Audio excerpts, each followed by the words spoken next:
In the middle of nowhere, along a basically empty road, a car plows into a police officer's patrol car.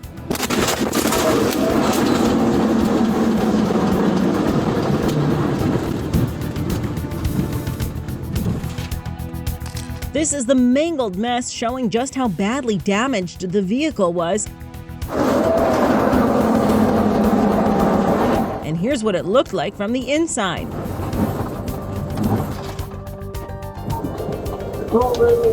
The officer had pulled over to help a driver whose car broke down here in Colorado. That's when another car was headed right toward them. The officer tries to get the driver to slow down, and as it looks like the car wasn't moving, the officer and the other driver get out of the way as the car rams right into the patrol car.